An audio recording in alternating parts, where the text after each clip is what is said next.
Commission को तनकीद का निशाना बनाया जाता है, इलेक्शन कमीशन पर अदम एतमाद किया जाता है। हमारे भी बड़े गिले होंगे, बहुत सारे फैसले इलेक्शन कमीशन के हमारे भी खिलाफ आए हैं। मैं और मलिक साहब आपके सामने खड़े हैं, हम हल्का बंदियों के फैसलों से इत्तेफाक नहीं करते। हम समझते थे कि हल्का बंदियों में कुछ हमारी गुजारिशात थी जो सुन ली जाती तो बेहतर होता, मगर इसका ये मतलब नहीं है कि हम इलेक्शन कमीशन पर एतराज़ उठा दें, इलेक्शन कमीशन पर अदम एतमाद का इजहार करें, चीफ इलेक्शन कमिश्नर पर अदम एतमाद का इजहार करें। देखिए, इलेक्शन कमीशन ने अपनी जिम्मेदारी निभाते हुए तमाम सियासी जमातों को मदऊ किया, कोड ऑफ कंडक्ट के हवाले से बात की, इलेक्शन डे मैनेजमेंट के हवाले से बात की और बाकायदा रिटर्न हमारे से उन्होंने मांगा कि आप अपनी तजावीज़ रिटर्न फॉर्म में हमें दें ताकि इलेक्शन कमीशन पॉलिटिकल पार्टीज़ की तजावीज़ पर अमल करते हुए साफ शफाफ इलेक्शन को इंश्योर करे। बट ये इंतहाई गलत बात है कि इलेक्शन कमीशन की क्रेडिबिलिटी पे सवाल उठाना। चीफ इलेक्शन कमिश्नर की अपॉइंटमेंट कंसेंसस से हुई, इमरान नियाजी साहब की जमात ने उनका नाम प्रपोज किया, हमने एक्सेप्ट किया। अब जब कंसेंसस से हुई है, तमाम पॉलिटिकल पार्टीज़ को वो बुलाते हैं, वो सुनते हैं और फैसला जिसके खिलाफ आना होता है वो मेरिट पे होता है, किसी कानून के तहत होता है, किसी ज़ाब्ते के तहत होता है। हल्का बंदियों के मामलात भी किसी कानून ज़ाब्ते के तहत हुए हैं। हमारा एतराज़ अपनी जगह पर, मगर बात यह है कि चीफ इलेक्शन कमिश्नर और इलेक्शन कमीशन का इदारा वो बिल्कुल गैर जानिबदार है। और अगर आपको गलती करेंगे, अब इंट्रा पार्टी इलेक्शन का जो मामला हुआ तो आपने इंट्रा पार्टी इलेक्शन सही तरीके से नहीं करवाए, आपने इंट्रा पार्टी इलेक्शन में कॉन्स्टिट्यूशन अप्रूव नहीं कराया। उसका एक तरीक़ेकार था, रूल्स के मुताबिक, कवायद और ज़वाबित के मुताबिक एक तरीक़ेकार था इंट्रा पार्टी इलेक्शन का। अब आप अपना काम करते नहीं हैं और सारे गिले शिकवे जो हैं वो इलेक्शन कमीशन से हैं। तो हम ये समझते हैं कि एक तो इंतखाबात का इनकाद बर वक्त होना चाहिए और हम मुकम्मल एतमाद का इजहार करते हैं इलेक्शन कमीशन के इदारे पर भी, चीफ इलेक्शन कमिश्नर पर। तमाम सियासी जमातें ये एतमाद का इजहार कर चुकी हैं और एक इज़्ज़त एहतराम से इस मामले को आगे लेके चलना चाहते हैं। और मैं ये तमाम सेगमेंट ऑफ सोसाइटी से गुजारिश करूँगा कि जब इलेक्शन कमीशन के दरवाजे खुले हैं तो आप अपनी तजावीज़ दें कि फ्री एंड फेयर इलेक्शन कैसे कराया जा सकता है और उसके इनकाद के लिए क्या लवाजमात हैं जो पूरे होने चाहिए। सबको बुला रहे हैं, सबकी सुन रहे हैं, गिले शिकवे सबको होते हैं, हमें भी हैं, मगर क्रेडिबिलिटी और गैर जानिबदारी पे कोई सवाल नहीं है और एतमाद का इजहार भी है। और मैं अब आऊँगा उस शख्स की तरफ जो अडयाला जेल में अपने जराइम की वजह से बंद है। वो मौसूफ देसी मुर्गी भी खाते हैं, साइकिल भी चलाते हैं। ये तो इसी तरह है कि किसी छोटे बच्चे को प्ले लैंड में छोड़ दिया जाए। वो तफरी भी हो रही है, वॉक भी हो रही है और दूसरों को कहते थे मुंह पे हाथ फेर के कि मैं एसी उतार लूँगा, मैं दवाई बंद कर दूँगा, मैं खाना बंद कर दूँगा। मेन्यू की लिस्ट आती है, ख़त्म होने को नहीं आती। और जराइम ऐसे घिनौने हैं कि तोशा खाना के केस में कल नैब ने रेफरेंस दायर किया। अरबों रुपए के तहाइफ हैं जो चोरी करके ब्लैक मार्केट में बेचे हुए हैं। और आगे से अगर तनकीद की जाए तो क्या कहते हैं, सब ने तोशा खाना से तहाइफ लिए, सब ने लिए, मगर किसी ने ये नीच हरकत नहीं की कि वो तहाइफ ब्लैक मार्केट में बेच के उससे मुनाफा कमा के उसको खा लिया जाए। लोग तहाइफ लेते हैं, अगर उल्फत मुगल जैसा दोस्त आ जाए उसको दिखाने के लिए कि ये देखें सऊदी अरब के बादशाह ने ये घड़ी दी थी, मेरी तो ये 25-30 हज़ार वाली है, मगर ये दिखाने के लिए कि जी ये मुझे फ़लाँ मुल्क के सदर ने तोहफ़ा दिया था। लोग उसको अपने घर में सजा के रखते हैं इज़्ज़त तकरीम के लिए, फ़ख्र के लिए कि हमारा ये मकाम था कि हमें किसी और दोस्त मुल्क के सरबराह ने ये चीज़ तोहफे में दी है। ये नहीं करते कि उसकी कीमत कम लगवाएं। 50 करोड़ की चीज़ है, कीमत 2 करोड़ लगाई, 1 करोड़ रुपया सरकारी खजाने में जमा कराया, 48 करोड़ रुपया खा गए। ये घिनौना कारोबार उसके ज़रिए करवाया जिसको इद्दत मुकम्मल कर लेनी चाहिए थी। मुद्दत मुकम्मल नहीं होनी थी, हमें पता था, मगर इद्दत तो मुकम्मल हो जाती होती है। तो मुद्दत मुकम्मल ना करते मगर इद्दत तो मुकम्मल कर लेते। अब वो भी केस चल रहा है। अब आपको किसने कहा था इतनी जल्दबाजी करें? ओवन चौधरी गवाह है आपके दोनों निकाहों का। उसे जब पूछा जाता है वो बरमला इजहार करता है कि ये क्या मामला थे, कैसे हुए। अब वो भी केस रजिस्टर्ड है आपके ख़िलाफ़। फ़र्क सिर्फ इतना है कि हमें पनामा में पनामा को बहाना बना के कामा में निकाला गया, झूठे केस बनाए गए, अरशद मलिक की वीडियो आई, 3 साल की मेहनत वाली बात आई, प्रेशराइज किया गया, सब कुछ हुआ, निकला कुछ नहीं। इधर तो हैरत अंगेज इंकशाफात भी हैं, सबूत भी हैं, शवाहिद भी हैं। तो अब ये लेवल प्लेइंग फील्ड का जो रोना रोते हैं, मैं कहना चाहता हूँ, कोई शख्स आज मर्डर करता है, रेप करता है, डकैती करता है, अगवा करता है, क्या उसको इस बिना पे छोड़ दिया जाए कि इसने इलेक्शन लड़ना है? तो ये जराइम सरजद हुए हैं, इसका खमियाजा भी भुगतना पड़ेगा, हिसाब भी देना पड़ेगा। मलिक साहब जी बहुत शुक्रिया आपका, thank you very much. Mainly अता साहब ने जो बात आपके साथ की है, इसकी एक बैकग्राउंड है, और इसकी जो बैकग्राउंड है वो इंतखाबात है। और अगर इंतखाबात किसी ऐसी वजह से जो कि पार्टी टू द प्रोसीडिंग्स ना हो, उसकी बुनियाद पर आप इंतखाबात को मुतनाज़ करें तो ये बड़ी नाजायज़ बात है।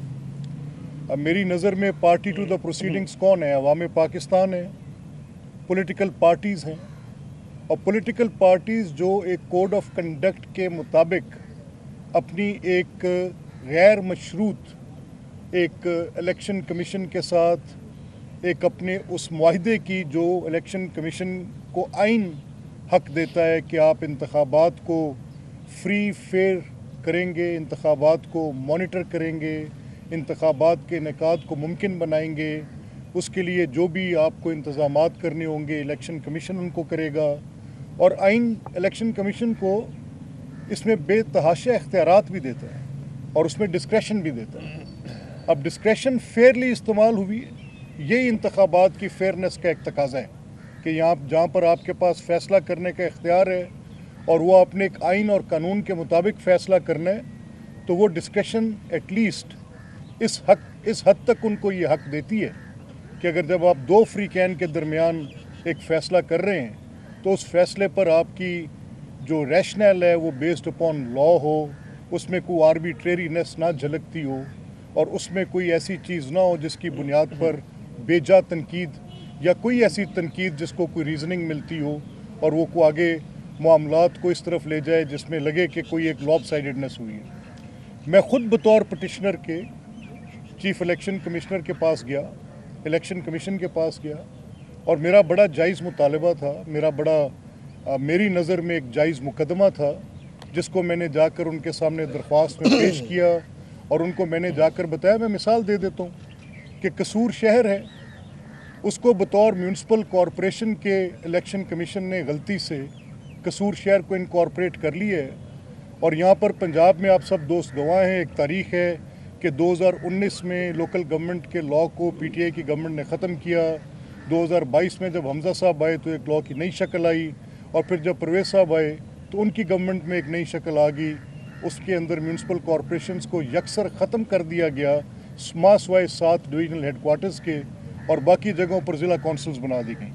और इलेक्शन कमीशन ने क्या किया, उन्होंने हल्का बंदी की बुनियादी म्यूनसिपल कॉरपोरेशन को बना दिया। तो मेरे लिए ये एक मसला था, मैं लेकर इलेक्शन कमीशन के पास गया। जब इलेक्शन कमीशन ने मेरी इस बात पर मेरी बात को ना माना तो मैंने कोई तनकीद तो नहीं की, हालांकि हक़ाइक़ और कानून के मुताबिक एक पोजीशन थी, मेरे ख़िलाफ़ फ़ैसला आया। पूरे पंजाब का सबसे बड़ा हल्का कसूर शहर का हल्का बन गया 5,11,000 पे, या दूसरी तरफ 4 लाख कुछ हज़ार पे पूरे पंजाब की डिस्ट्रीब्यूशन थी। तो ये एतराज़ मेरा भी था, लेकिन इस एतराज़ पर हम हाई कोर्ट गए, वहाँ पर जाकर हमने अपनी बात की, फ़ैसला प्रोसीडिंग्स हैं वो मोतरज़ नहीं है, पाकिस्तान पीपल्स पार्टी का एतराज़ नहीं है, मुस्लिम लीग का एतराज़ नहीं है। मौलाना फजलुर रहमान साहब की जमात आज एक दरख्वास्त लेकर गई है कि शेड्यूल को चंद दिन के लिए नॉमिनेशन पेपर्स के बढ़ा दिया जाए। इसी तरह MQM को एतराज़ नहीं है। वो लोग जो पाकिस्तान की पॉलिटिकल पार्टीज़ जो अवामुन्नास को रिप्रेजेंट करती हैं, और अगर तहरीक इंसाफ के लोग रिटर्निंग ऑफिसर्स के मुतल्लिक कोई एक एतराज़ लेकर हाई कोर्ट में गए थे, तो जो सुप्रीम कोर्ट ने उसमें कहा वो लाइव प्रोसीडिंग थी। मुझे आपका वक्त फॉर ब्रेविटी ऑफ थिंग्स ज़ाया बिल्कुल नहीं करना। जो सुप्रीम कोर्ट ने कहा, तो उसके बाद मेरा ख्याल है जो थोड़ी बहुत तहरीक इंसाफ के मुकदमे में बात थी कि इंतज़ामी अफसरान को लगा रहे हैं, इसमें शायद कोई लॉपसाइडेडनेस को, तो 1 sentence was sufficient to negate whole that theory, और वो सारी जितनी एक मलिशियस कैंपेन की जा रही थी। और अब ये हम बिल्कुल कोई इलेक्शन कमीशन की खातिर बात नहीं कर रहे, या इस मकसद से नहीं कह रहे कि वहाँ पे कौन बैठा है और क्या सूरत है। हम उस एक अदारे की और इंतखाबात की सेंक्टिटी के लिए बात कर रहे हैं। इंतखाबात, आपको एक तरफ जोम है कि आप मकबूल हैं और आप कहते हैं कि जी ऐसे है, मुझे एक तरफ ये जोम है कि मेरी बहुत बड़ी लार्ज वोटर सपोर्ट बेस है, एक तरफ दूसरी किसी पॉलिटिकल पार्टी को जोम है कि उसकी बड़ी लार्ज पॉलिटिकल सपोर्ट बेस है। तो फैसला तो इलेक्टरेट ने करना है।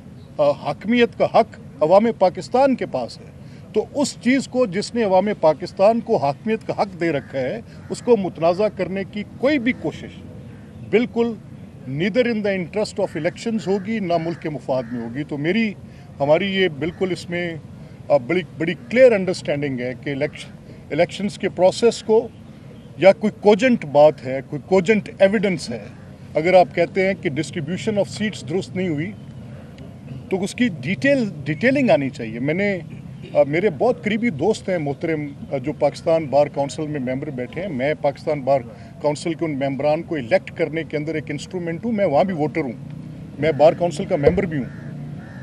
लेकिन मैं समझने से कासिर हूँ कि वो अमल जो कि एक बड़ा गैर मुतनाज़ होना चाहिए। अभी मैंने देखा शहजाद शौकत की स्टेटमेंट आ रही थी कि मैं I am not party to the proceedings. तो ये एक कहीं आप दानिस्ता या गैर दानिस्ता या ना समझते हुए या समझते हुए, मुझे नहीं इल्म, लेकिन कई इंतखाबात के अमल को ना दागदार कर बैठे। ये जब तहरीक इंसाफ ये लाहौर हाई कोर्ट में बाकिर नजफी साहब के सामने अपनी प्रोसीडिंग्स कर रही थी, तो तब हमने कहा कि कहीं इलेक्शन को कहीं डिरेल ना करवा बैठें। हमने तहरीक इंसाफ के दोस्तों को भी कहा, वो पिटिशनर्स को भी कहा, लेकिन फिर जो सुप्रीम कोर्ट ने फैसला किया आपने सुना। आज इंतखाबात अपने आगे की तरफ बढ़ रहे हैं। आज एक तरफ लोग नॉमिनेशन पेपर्स ले रहे हैं, एक तरफ आप लाइक माइंडेड, और अब ग्रुपिंग वाज़े तौर पे देख सकते हैं कि एक बार काउंसिल जिसका टिल्ट जो है वो किसी एक ख़ास बार के धड़े के साथ है, वो खड़ा होकर एक बात कर रहा है, दूसरा एक बात कर रहा है कि कराची बार से कोई बात आ रही है, सुप्रीम कोर्ट बार से। तो प्लीज़ डोंट डू इट। हमारी आपसे दरख्वास्त है, एज बीइंग बार मेंबर्स हमारी आपसे दरख्वास्त है कि मुल्क के जमहूरी अमल को किसी तरह से, और ऑनरेबल सुप्रीम कोर्ट ने जो जस्टिस चीफ जस्टिस के रहनुमा तारड़ और मलिक अहमद खान मीडिया से बात कर रहे हैं। हमारे लिए